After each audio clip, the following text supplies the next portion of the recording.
السلام عليكم ورحمة الله.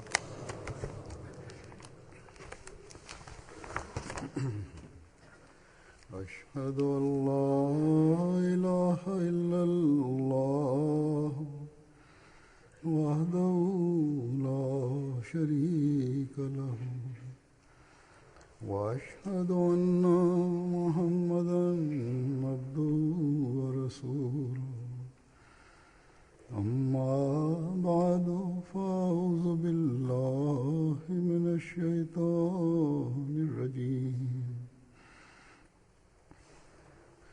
بسم الله الرحمن الرحيم. الحمد لله رب العالمين الرحمن الرحيم مالك يوم الدين. إياك نعبد وإياك نستعين. اهدنا الصراط المستقيم صراط الذين أنعمت عليهم غير المغضوب عليهم ولا الضالين.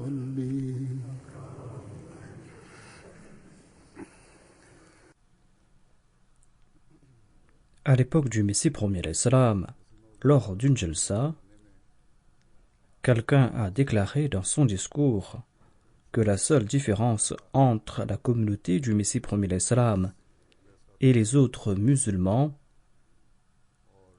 est que ces derniers, c'est-à-dire les autres musulmans, croient que Jésus-Christ est monté physiquement au ciel, et nous les Ahmadis, nous croyons qu'il est décédé. Hormis cette distinction, il n'y a rien qui puisse être cause de désaccord entre nous et les autres musulmans.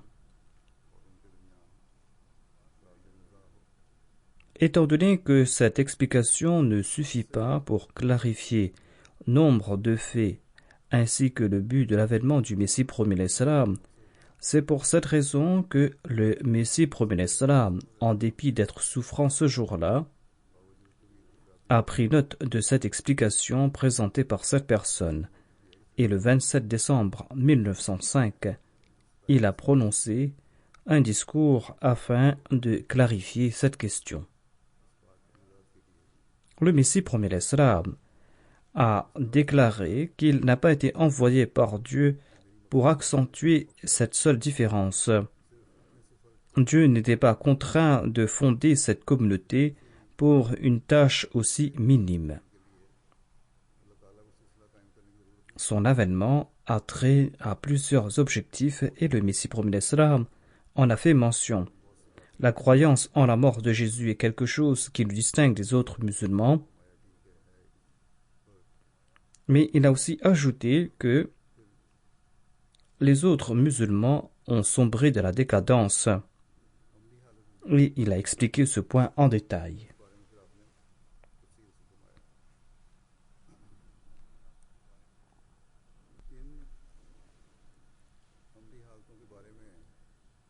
Éviter le mensonge et l'établissement de la vérité font partie de ces points ayant trait aux actions des musulmans et qui sont la cause de leur déclin, et Dieu a envoyé le Messie premier l'Islam pour cette raison, c'est-à-dire afin de faire en sorte que les musulmans évitent le mensonge afin qu'ils s'établissent sur la voie de la vérité.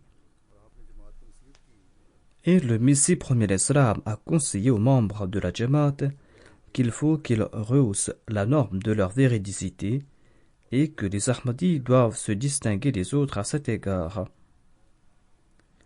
Croire en lui et accepter la raison d'être de son avènement ne serviront à rien.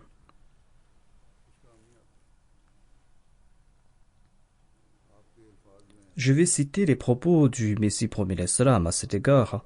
Si chacun d'entre nous analyse son état à ce sujet, à la lumière de ses conseils, eh bien, nombre d'entre nous constateront que nous n'avons pas atteint la norme que doivent respecter les membres de la Jamaat, la norme qu'exige le Messie premier l'Islam de la part de ses suivants.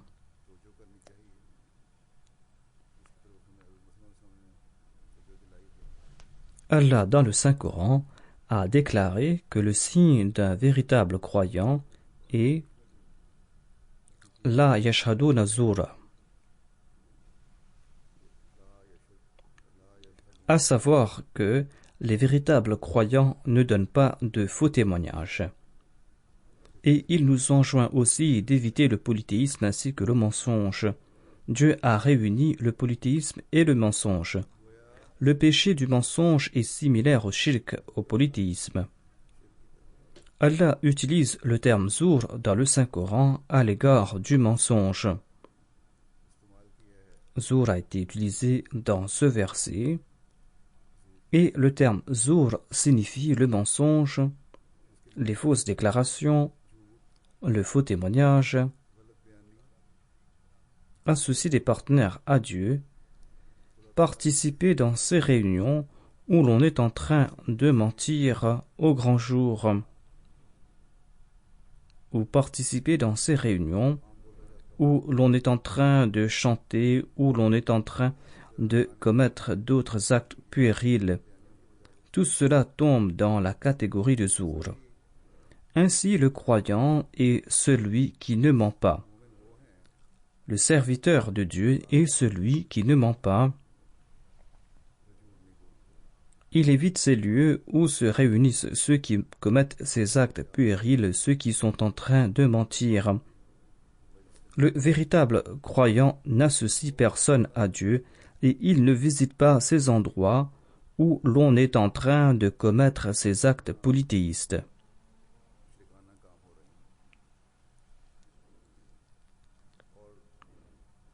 Et il ne faut pas qu'il donne de faux témoignages. Si chacun d'entre nous évite jusqu'à ce point le mensonge, nous pourrons apporter en nous un tel changement qui fera de nous de véritables croyants. En tout cas, je vais citer à présent cette partie du discours du Messie premier l'Islam, dans lequel il évoque le mensonge. Écoutez cela avec attention. Nombre d'entre nous doivent aujourd'hui réfléchir à ce sujet. Le Messie premier l'Islam a évoqué la raison de la corruption des musulmans ainsi que la division qui règne parmi eux. Le Messie premier l'Islam déclare la cause de la dissension interne des musulmans est l'amour de ce monde. Il en faisait mention plus haut et il a déclaré que c'est l'amour de ce monde qui est la cause de la division des musulmans. Car s'ils préféraient uniquement le plaisir de Dieu, ils auraient compris, sans grande difficulté, que les principes de telle secte sont plus louables et ils auraient accepté ces principes pour être unis. Étant donné que ces mots ont pris naissance en raison de l'amour de ce monde, comment peut-on qualifier de musulmans ceux qui ne marchent pas sur la voie du saint prophète Muhammad Mustafa sallallahu alayhi wa sallam? Allah a déclaré dans le Saint-Coran: Qul in kuntum tuhibbuna Allah fattabi'uni yuhibbukumullah. C'est-à-dire, si vous aimez Allah, eh bien suivez-moi et Allah sera votre ami. Au lieu de chercher cet amour divin et au lieu de suivre le saint prophète Muhammad sallallahu alayhi wa sallam, les musulmans ont préféré l'amour de ce monde. Le Messie premier l'Islam demande: est-ce cela suivre le saint prophète Muhammad Mustafa sallallahu alayhi wa sallam? Le fait d'abandonner la foi pour s'empêtrer dans le monde, est-ce cela suivre le saint prophète, paix soit lui? Le saint prophète s'était-il voué corps et âme à ce monde? Est-ce qu'il prenait des intérêts? Est-ce qu'il négligeait le respect des ordonnances divines? Est-ce qu'il était hypocrite? Qu'Allah nous en préserve. Est-ce qu'il préférait le monde à la spiritualité? Réfléchissez, dit le Messie promet l'Islam. L'ittiba' signifie suivre les pas du saint prophète Mohammed Mustafa sallallahu alayhi wa sallam. Le saint prophète préférait la spiritualité à ce monde et pas le contraire. Et voyez les faveurs qu'Allah vous accordera. Marchez sur la voie du saint prophète, paix soit lui, et voyez les faveurs qu'Allah vous accordera. Les compagnons ont marché sur cette voie, et voyez vers quel sommet Dieu les a portés. Ils avaient rejeté ce monde, et ils s'étaient entièrement débarrassés de l'amour de ce monde.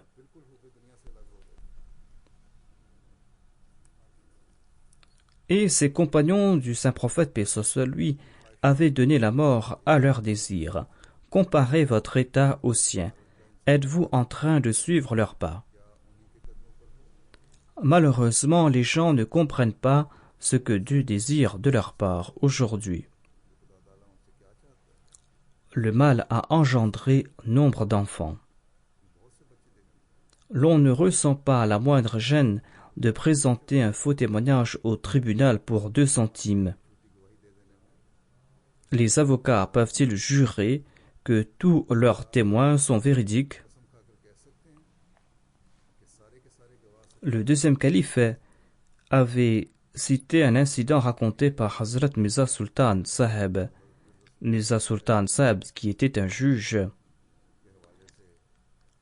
Mirza Sultan Saheb raconte: un jour, une connaissance se présenta au tribunal. C'était le jour où ces témoins devaient comparaître. Il m'a dit: fixez-moi une autre date, mon témoin n'est pas présent. Mirza Sultan Saheb lui a dit en plaisantant: je te croyais très intelligent, tu as prouvé que tu es un imbécile. Quand feras-tu comparaître ton témoin? Sors à l'extérieur et donne quelques sous ou une roupie à une personne, et celui-ci portera témoignage en ta faveur. L'intéressé sortit et apportait 3 personnes par la suite comme témoins.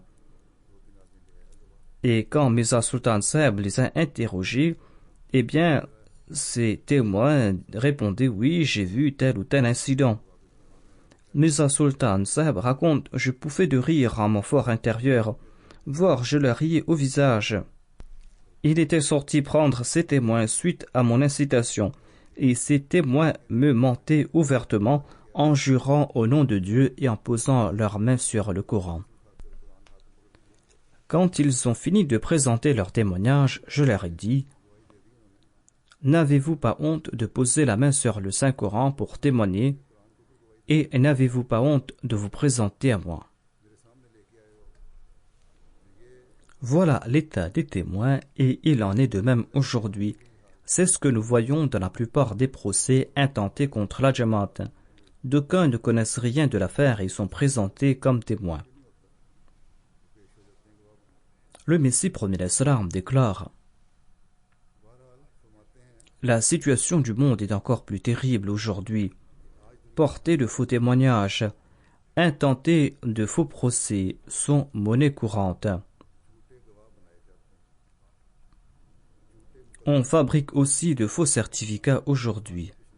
On fabrique de faux documents en donnant quelques sous à un fonctionnaire. Le Messie promet l'Islam déclare: l'on s'écarte loin de la vérité en toutes choses. Et aujourd'hui, la situation s'est aggravée. Le Messie promet l'Islam déclare: demandez à ceux qui considèrent que cette communauté n'a aucune raison d'être, demandez-leur: est-ce cela la religion apportée par le saint prophète Mohammed sallallahu alayhi wa sallam?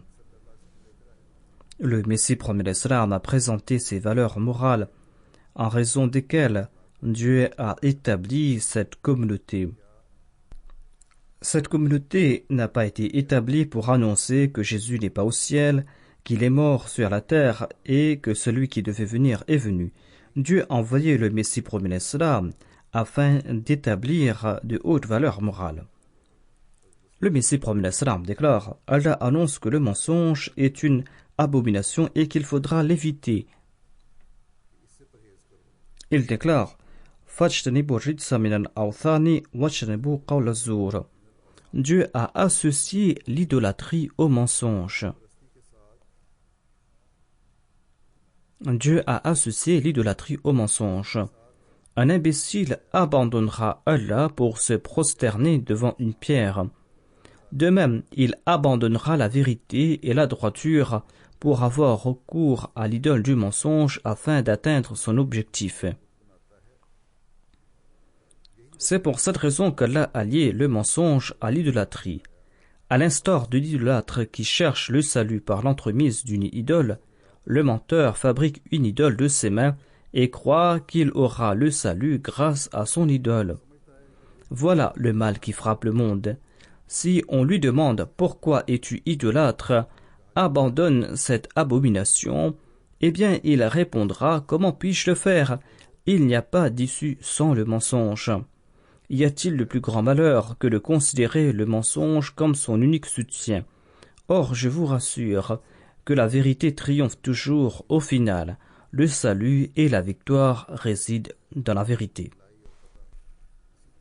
Ensuite, le Messie promet l'Islam déclare « Il y a de cela 27 ans, 28 ans, voire plus longtemps que cela, j'ai envoyé un colis ouvert sur les deux côtés contenant un article défendant l'islam contre les Arias à un imprimeur chrétien du nom de Raliallah, qui était aussi un avocat et qui habite à Amritsar.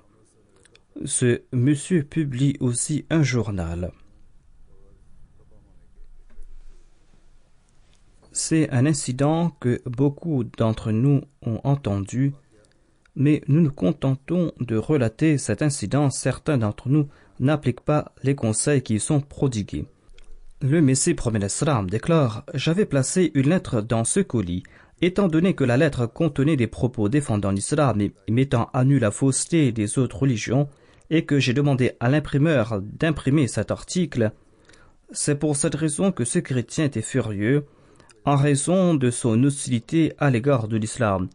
Il a eu l'occasion de s'attaquer à moi en affirmant que c'est un délit que de placer une lettre séparée dans un colis. J'ignorais quant à moi cette règle. Ce délit est passible selon la loi postale d'une amende de 500 roupies ou de 6 mois d'emprisonnement. C'est ainsi qu'il contacta le directeur de la poste afin qu'il m'intente un procès. Avant que je n'ai eu connaissance de ce procès, Allah dans un rêve m'a montré que Raliallah, l'avocat, m'a envoyé un serpent pour me mordre, et moi j'ai pris ce serpent comme un poisson et je lui ai renvoyé ce serpent. J'ai compris que cela indiquait que le verdict du tribunal dans cette affaire servira de précédent pour les avocats. Ainsi, j'ai été sommé de comparaître dans le tribunal de Gurjaspur pour répondre de ce délit. Tous les avocats que j'ai consultés m'ont conseillé d'avoir recours au mensonge, car il n'y avait pas d'autre issue. Ils m'ont conseillé de dire que je n'avais pas placé cette lettre dans le colis, mais que c'était Raliallah qui l'avait fait. Ils m'ont aussi rassuré que pareille affaire est jugée selon les témoignages, et que l'on pourra présenter 2 ou 3 faux témoins pour m'innocenter. Voilà les conseils donnés par ces avocats, à savoir de présenter de faux témoins. Sinon, disent les avocats, le procès prendra une tournure difficile et on ne pourra pas gagner le procès. Cependant, dit le Messie promet l'Islam, j'ai dit à tous ces avocats que je n'abandonnerai jamais la vérité, quelles qu'en soient les conséquences.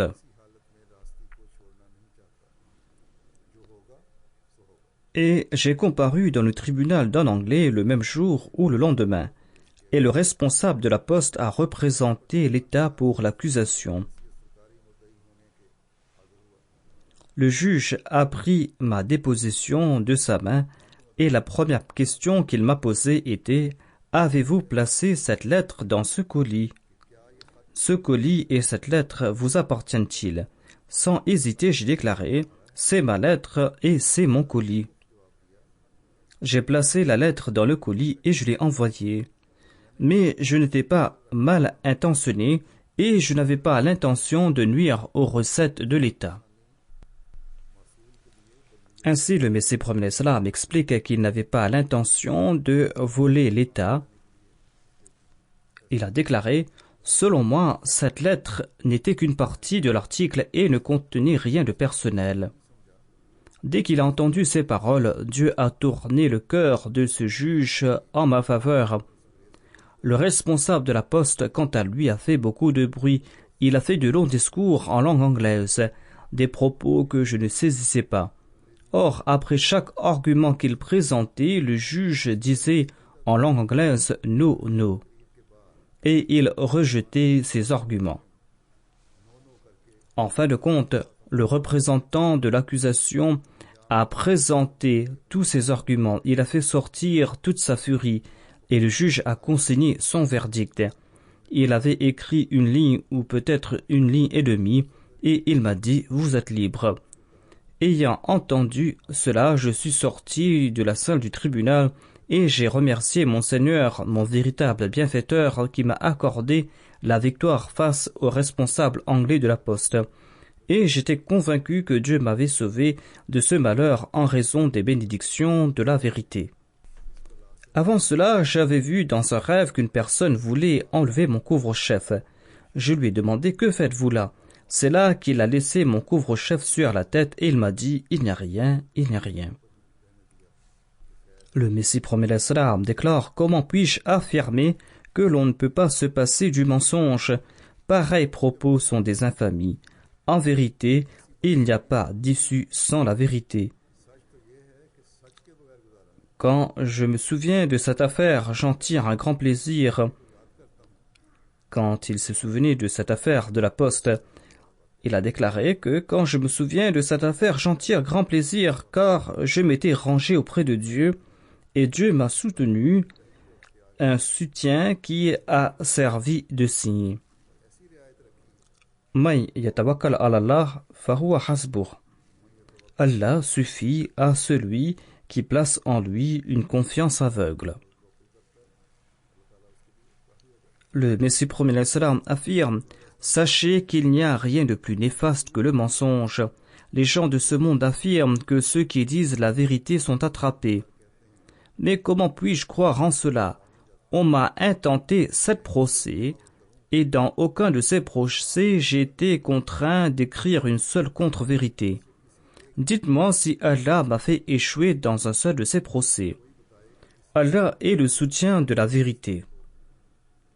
Comment peut-il châtier les véridiques? Comment peut-il châtier les véridiques? S'il en est ainsi, personne au monde n'aura le courage de dire la vérité en ce cas et on n'aura plus confiance en Dieu. Tous les véridiques vont disparaître. Ensuite, le Messie prophète l'Islam a déclaré « Si d'aucuns sont châtiés pour avoir dit la vérité, ils ne l'ont pas été pour avoir dit la vérité. Si quelqu'un a été puni dans un procès pour avoir dit la vérité, eh bien, il n'a pas été puni parce qu'il avait dit la vérité et qu'il serait libre s'il avait menti. Ce châtiment a pour cause d'autres méfaits, des méfaits des plus secrets. Ils sont punis pour certains de leurs péchés. Ils sont châtiés pour d'autres mensonges qu'ils ont proférés. Allah détient auprès de lui toute une liste de leurs méfaits et de leurs malfaisances. Ils ont commis nombre de péchés et ils sont punis en conséquence. Le Messie prophète l'Islam nous explique aussi que parfois l'on subit une grande punition pour une affaire insignifiante. Il raconte à cet effet « J'avais un enseignant du nom de Gul Ali Shah et qui habitait Batala. Il était aussi l'enseignant de Partab Singh, le fils de Sher Singh. Gul Ali Shah raconte « Une fois, Sher Singh a tabassé son cuisinier pour la simple raison qu'il y avait trop de sel ou de piment dans le repas. Gul Ali Shah était une personne simple et il a dit à Sher Singh « Vous avez commis là une grave injustice. Le pauvre cuisinier n'a fait qu'ajouter du sel en plus dans le repas. » Sher Singh a répondu « Moulvidi, vous ignorez qu'il a volé 100 de mes chèvres. » Il est donc tout un capital des méfaits commis par l'homme, et il est attrapé en une occasion et subit le châtiment mérité. Celui qui se cramponne à la vérité ne subit jamais d'humiliation, car il est sous la protection de Dieu, et il n'y a pas de forteresse plus imprenable que la protection divine.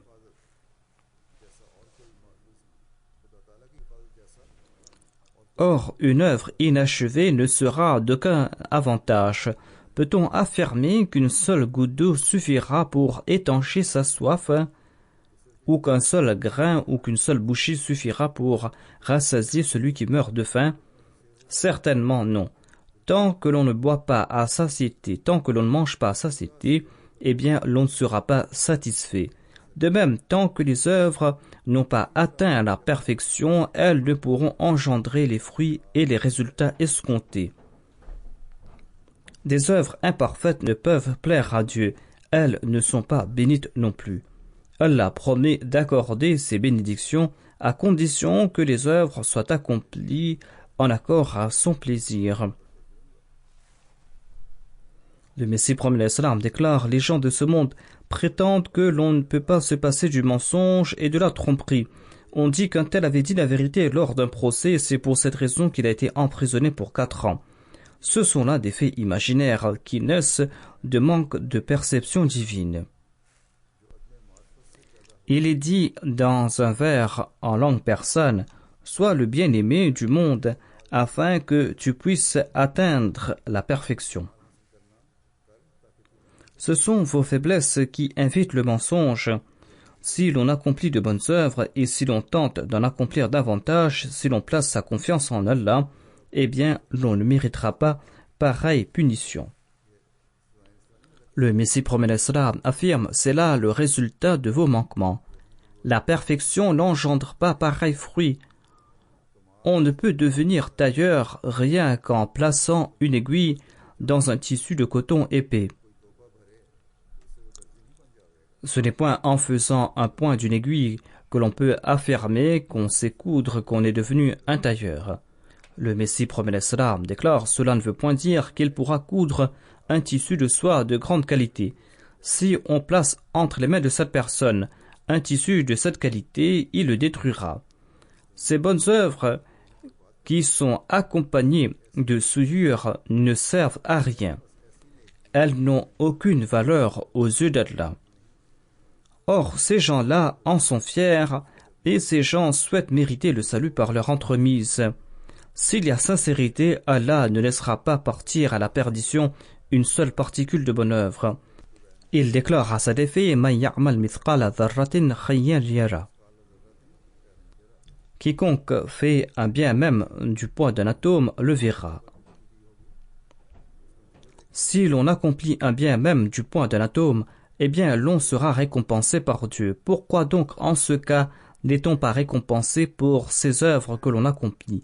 La raison est qu'elles sont dénuées de toute sincérité. La sincérité est la condition que toute œuvre doit remplir. La condition pour toute œuvre, c'est la sincérité. Tout comme Allah l'a déclaré: Mukhlisin al-Ardin. La sincérité anime ceux qui sont des dévots. C'est-à-dire qu'il faut consacrer la religion à Dieu. Voilà les conseils que le Messie promet l'Islam nous a prodigués avec grande peine au cœur. Il nous explique que la chose qui importe de plus que le rejet de la croyance en la descente de Jésus-Christ du ciel, la chose la plus importante, c'est de se départir entièrement du shirk et de faire en sorte qu'il n'y ait aucun relent de polythéisme dans ses œuvres. Il nous demande d'établir la vérité et de nier le mensonge. Tout Ahmadi doit accomplir son analyse à la lumière de ses conseils. Il faudra qu'il se demande s'ils n'ont pas recours au mensonge dans des procès. Les Ahmadis doivent se demander s'ils n'ont pas recours au mensonge dans leur business pour faire quelque profit. Ne sont-ils pas en train de mentir quand ils concluent des mariages? Est-ce que de part et d'autre on dit une vérité exempte de toute ambiguïté? est-ce que l'on donne toutes les informations concernant le jeune homme et la jeune femme? Est-ce qu'ils ne sont pas en train de mentir pour prendre des aides sociaux de l'État? À ce sujet, on a des rapports négatifs à propos de nombre de personnes. Ces personnes cachent leurs revenus pour prendre des aides sociaux de l'État. Et ces personnes sont coupables d'évasion fiscale. D'aucuns sont coupables d'évasion fiscale ici, mais sachez que tous les États font face à des difficultés en raison de la situation économique du monde. Si l'État ne l'a pas été, eh bien, il le sera par la suite. C'est pour cette raison que les autorités vont tout scruter de très près. Et si les autorités tombent sur une infraction, eh bien, cela causera des problèmes aux concernés et cela ternira aussi l'image de la Jamaat si l'on sait que cette personne est Ahmadi. Ainsi donc, celui qui a recours au mensonge ne doit pas prendre en considération les avantages mondains.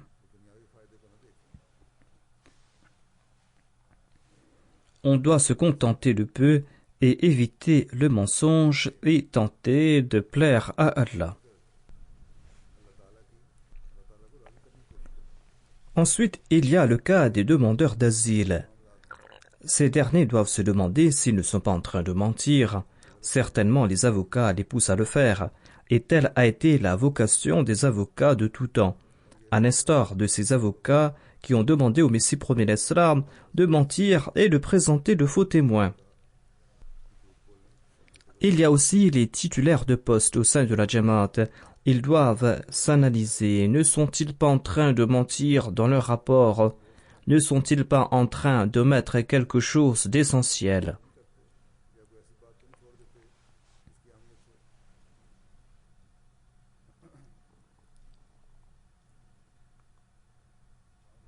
Parfois, on ne ment pas ouvertement, comme je l'ai dit dans un de mes sermons auparavant, mais il sera inconvenant de ne pas dire toute la vérité sur une affaire. Il faut avoir recours à la taqwa en toute affaire. Et il faudra étudier tout cas en profondeur.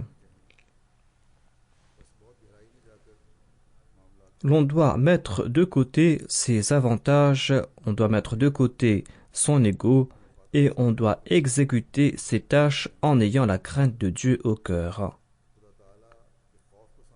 C'est ainsi qu'il faudra agir.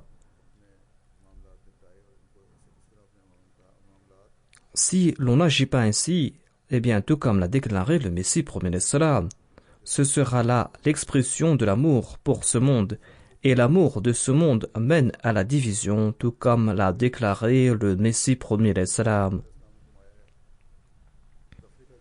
Et face à celle-ci, l'on ne pourra maintenir l'unité au sein de la Jamaat, ou dans cette société, ou dans ce quartier concerné, il y aura de la division.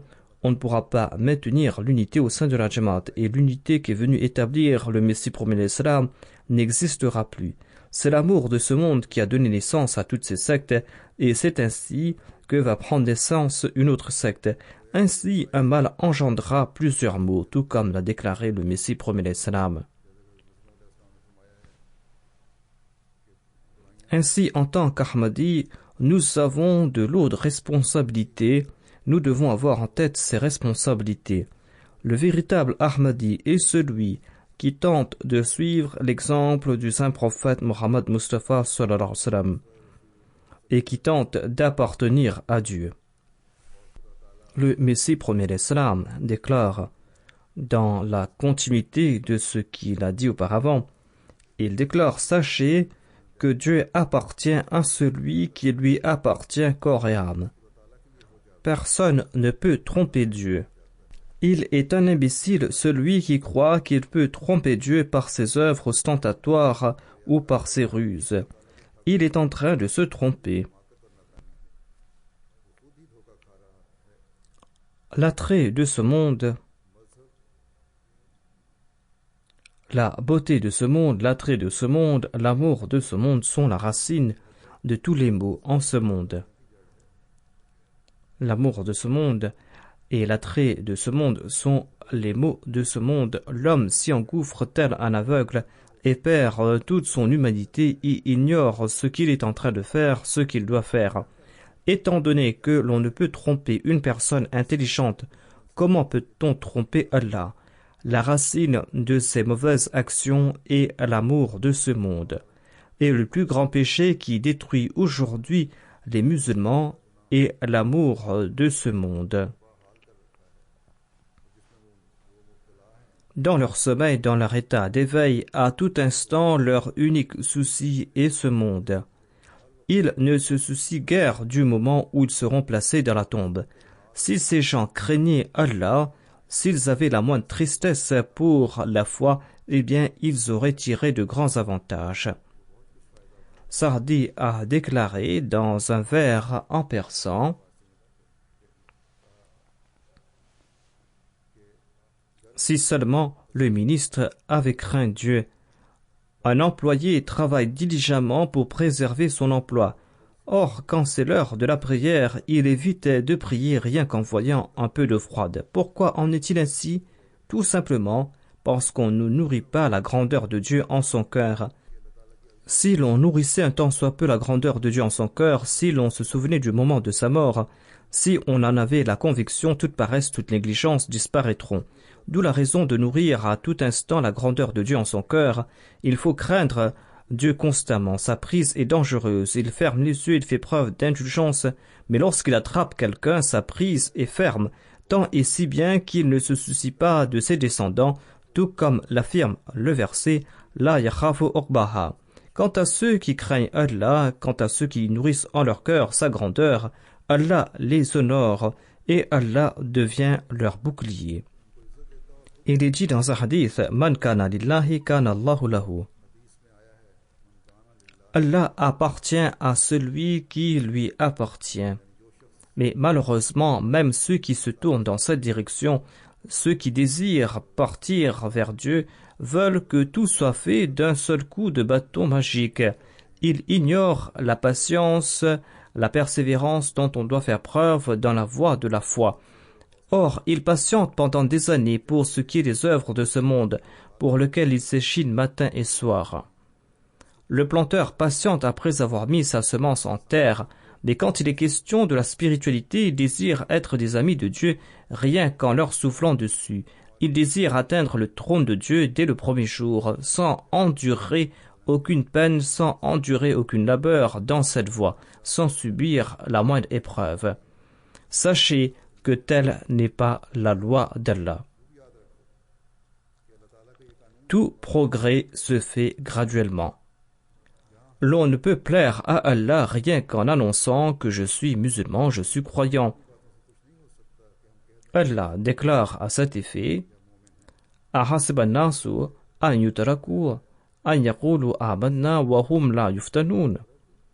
Les hommes pensent-ils qu'ils seront laissés tranquilles parce qu'ils disent « nous sommes croyants » et qu'ils ne seront pas éprouvés?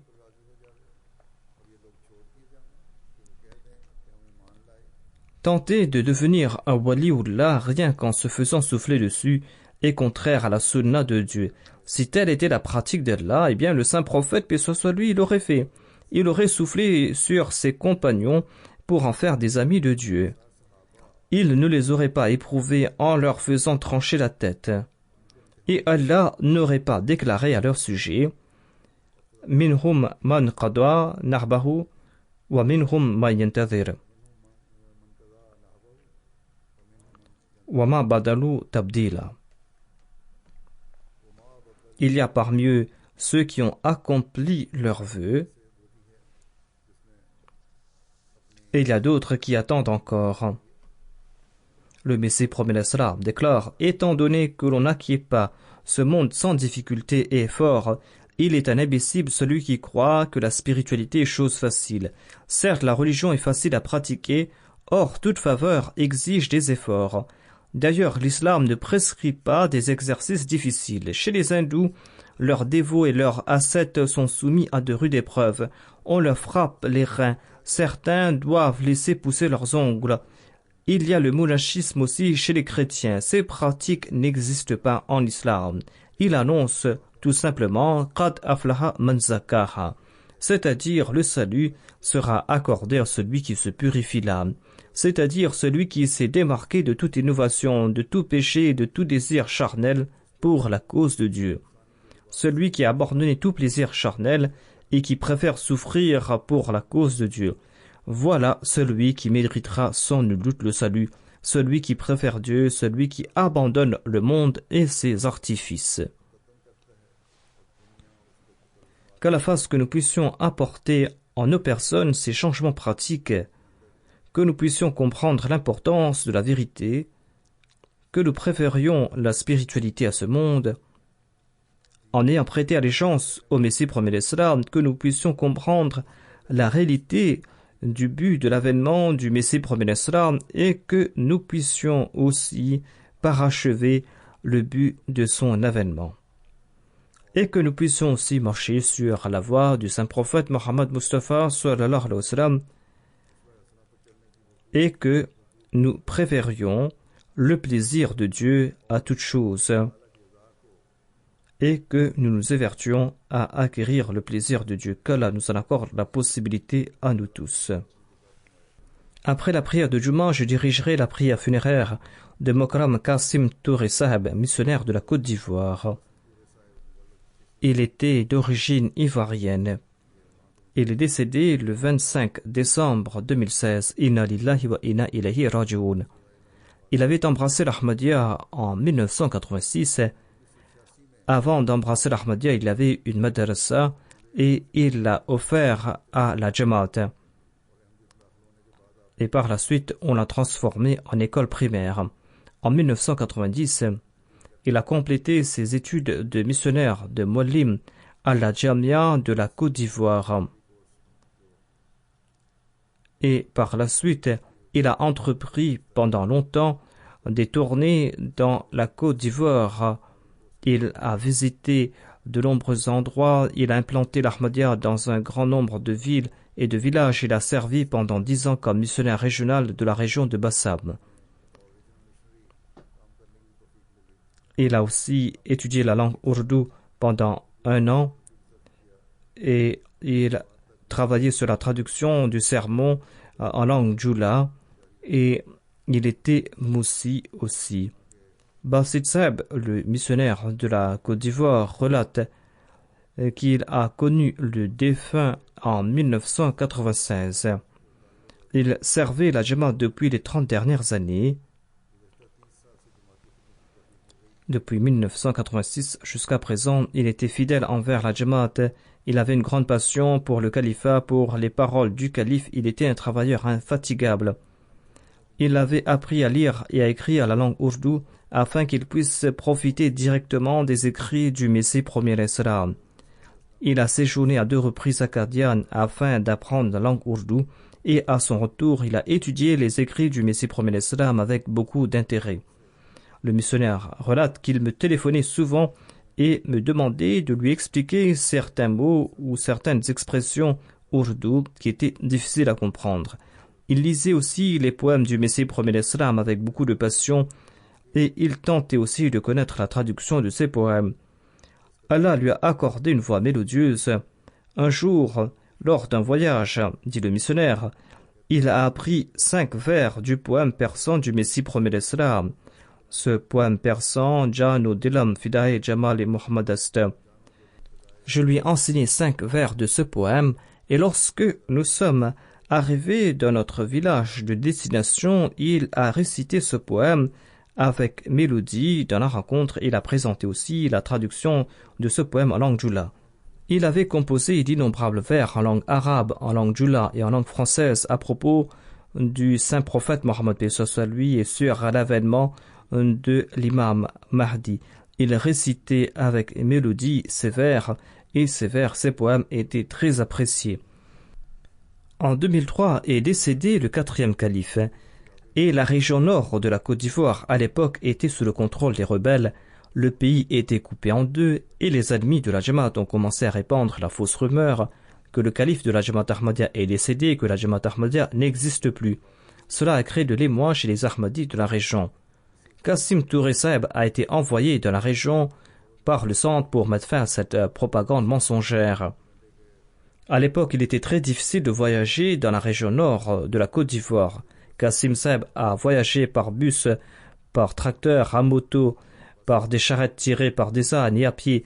Il a traversé des forêts pour atteindre cette Jamaat. Il a prêché le message de l'Ahmadiyya de nouveau dans ces régions et il a informé les Ahmadis que le système du califat existe encore.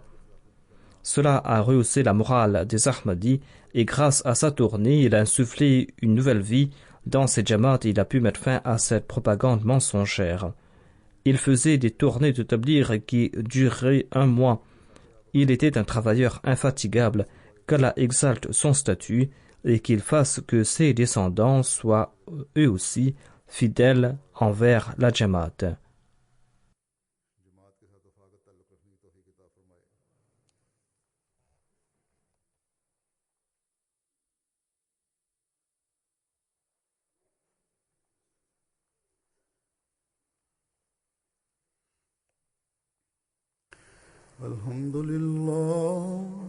الحمد لله نحمده ونستعينه ونستغفره ونؤمن به ونتوكل عليه ونعوذ بالله من شرور أنفسنا ومن سيئات أعمالنا من يهده الله فلا مضل له ومن يضلله فلا هادي له ونشهد أن لا إله إلا الله ونشهد أن محمدا عبده ورسوله عباد الله رحمكم الله إن الله يأمر بالعدل والإحسان وإيتاء ذي القربى وينهى عن الفحشاء والمنكر والبغي يعظكم لعلكم تذكرون اذكروا الله يذكركم وادعوه يستجب لكم ولذكر الله أكبر